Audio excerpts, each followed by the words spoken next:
Class 12th के MP board के विद्यार्थियों, देखिए आज के इस वीडियो में हिंदी का model paper set D solve करेंगे।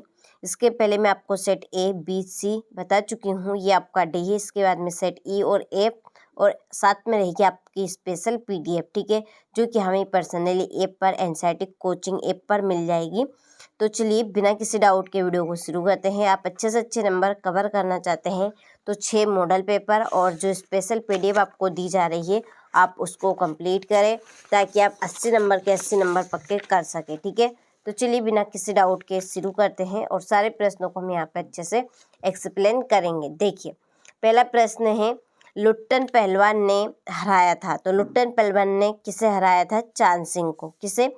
चांद सिंह को। दूसरा है, जहाँ शब्द से काव्य की शोभा बढ़ती है वहाँ अलंकार होता है। तो जहाँ पर शब्द से काव्य की शोभा बढ़ती है वो अलंकार आपका कहलाएगा शब्द अलंकार, ठीक है।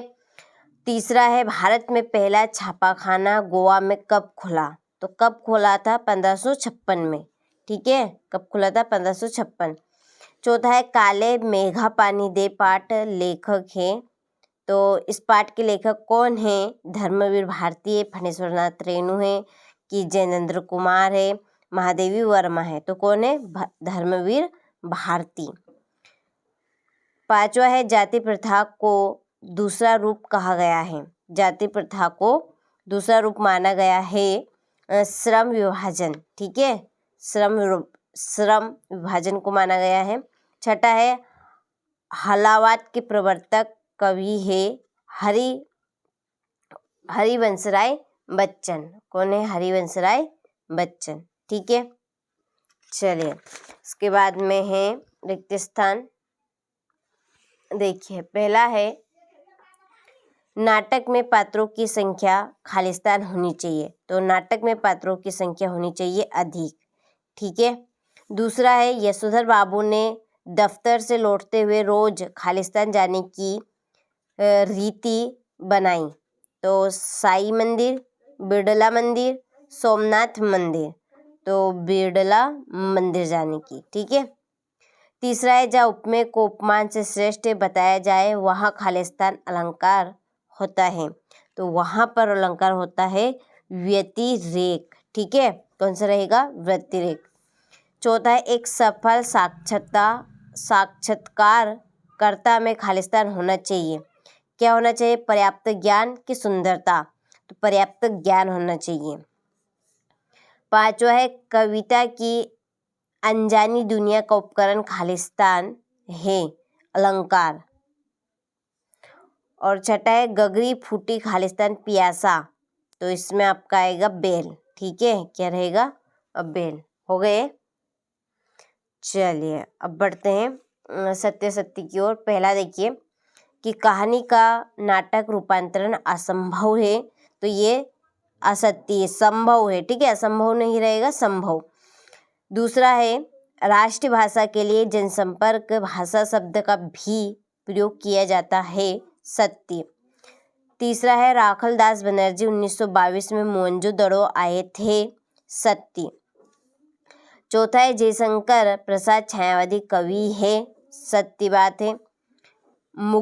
बुगलों के पंख के लिए कविता में नभ में पतंगे छाई हुई है। तो ये असत्य है। और छठा है, गुणों की संख्या 3 मानी गई है, तो सत्य, ठीक। चलिए यहाँ से आप स्क्रीनशॉट ले लीजिए। इसके बाद में सही जोड़ी बनाइए। देखिए पहली है, संस्कृत के मूल शब्द। तो संस्कृत के मूल शब्द है तत्सम, ठीक है। दूसरा है, हिंदी साहित्य का स्वर्ण युग किसे कहा गया है? भक्ति काल को। कहानी का केंद्रीय भाव क्या है? कथानक। क्या रहेगा? कथानक। धर्मवीर भारती काले मेघा पानी दे।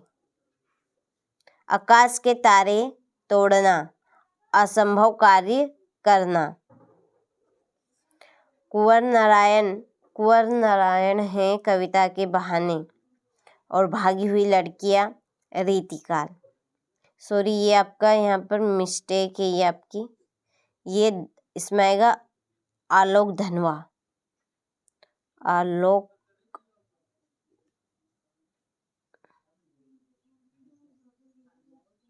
ये आपकी 7वीं जोड़ी। ठीक है, इसको आप कंप्लीट करें। स्क्रीनशॉट आप ले लीजिए यहाँ से। ठीक है, चलिए अब बढ़ते हैं अगले प्रश्न की ओर। देखिए, एक शब्द या एक वाक्य में उत्तर दीजिए। पहला है, सिंधु सभ्यता का सबसे बड़ा नगर कौन सा था?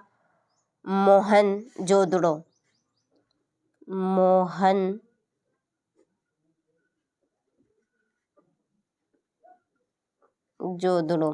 दूसरा है, ऐसा लघु वाक्यांश जिसके प्रयोग से भाषा में सौंदर्य उत्पन्न होता है, क्या कहलाता है?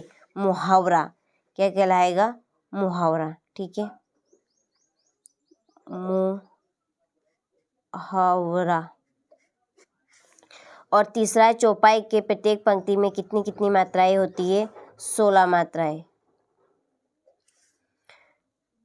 चौथा है, परचेसिंग पावर से क्या आशय है? क्रय शक्ति।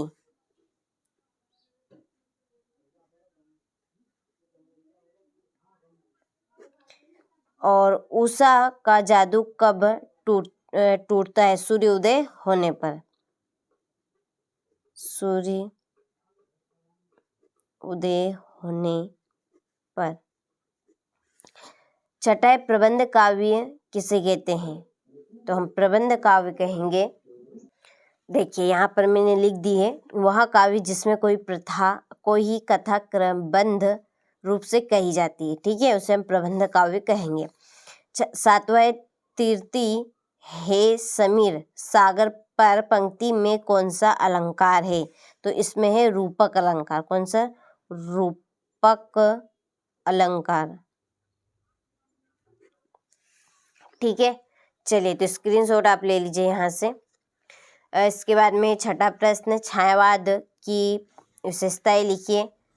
थके हुए पंथी के जल्दी जल्दी चलने के का कारण लिखिए। महाकाव्य और खंडकाव्य में अंतर। बिंब विधान किसे कहते हैं? उदाहरण सहित। गद्य की विधाओं को प्रमुख एवं गौण विधाओं में वर्गीकृत करके लिखिए। तो देखिए, क्वेश्चन नंबर 6 से क्वेश्चन नंबर 23 अथवे सहित प्रश्न की PDF आपको सॉल्यूशन की ऐप पर मिलेगी। तो आपको क्या करना है? देखिए, सिंपली मोबाइल में आपको प्ले स्टोर खोलना है। यहाँ पर आपको सर्च करना है NCERT कोचिंग। ठीक है, क्या करना है? Search NCERT coaching. इस तरह सर्च करेंगे तो ये NCERT कोचिंग नाम से ऐप आ जाएगी। इसको डाउनलोड कर लेना है। डाउनलोड करके जब आप इसको खोलेंगे, ठीक है, खोलेंगे तो इसमें रजिस्टर और लॉगिन का ऑप्शन आएगा। तो सबसे पहले रजिस्टर आपको करना है।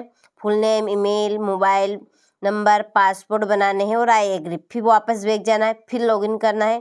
देखिए, लॉगिन क्यों करेंगे कि बार बार आपको रजिस्टर ना करना पड़े। ठीक है, तो ईमेल भरनी है और पासपोर्ट भरने, टिक मार्क कर देना है। ठीक है, फिर कुछ इंटरफेस आपके सामने खुलेगा हिंदी का, जिस सब्जेक्ट का आपको चाहिए, ठीक है, उसी सब्जेक्ट का यहाँ पर आपको इंटरफेस देखने को मिलेगा। तो उस हिसाब से आप उसकी PDF ले सकते हैं। और स्पेशल जो PDF रहेगी वो आपको इसी, ठीक है, हिंदी के जो आपके 6 सब्जेक्ट रहेंगे उनकी जो सॉल्यूशन की PDF रहेगी उसी में स्पेशल PDF भी मिल जाएगी।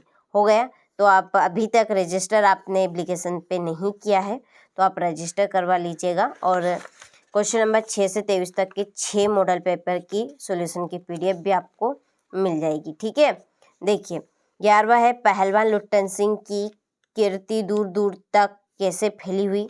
तकनीक शब्द का अर्थ बताते हुए 2 एकांकी शब्द बताने हैं। ये आपका 14वां प्रश्न। ठीक है, अच्छे से आप स्क्रीनशॉट लें। ये 15 प्रश्न। 16वां प्रश्न है, देखिए 16वां प्रश्न आपका रहेगा, उमा शंकर जोशी अथवा कुंवर नारायण की काव्यगत विशेषताएं बतानी है। 2 रचनाएं, भाव पक्ष और साहित्य में स्थान। धर्मवीर भारती अथवा ओम थानवी की साहित्यिक विशेषताएं देनी है। 2 रचनाएं, भाषा शैली और साहित्य में स्थान। ठीक है, अगला है, इंटरनेट के उपयोग पर भाई बहन के मध्य होने वाले संवाद को बताना है। क्वेश्चन नंबर 19 में है अपठित गद्यांश या काव्यांश आप इसको बोल सकते हैं।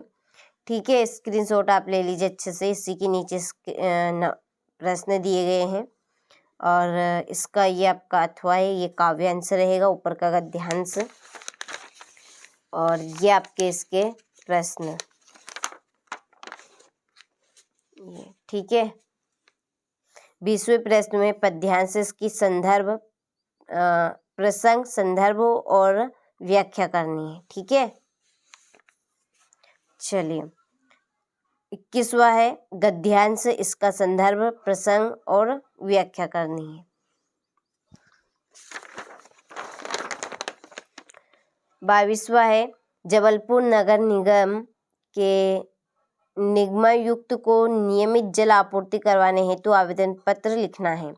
और 23वें प्रश्न में है निबंध, एक विषय पे आपको निबंध लिखना है। ठीक है, अच्छे से आपने सारे प्रश्नों का अथवा सहित स्क्रीनशॉट ले लिया होगा, तो अच्छे से कंप्लीट कीजिएगा। अब मिलते हैं सेट ई के साथ, जब तक आप set A B C D को कंप्लीट करें।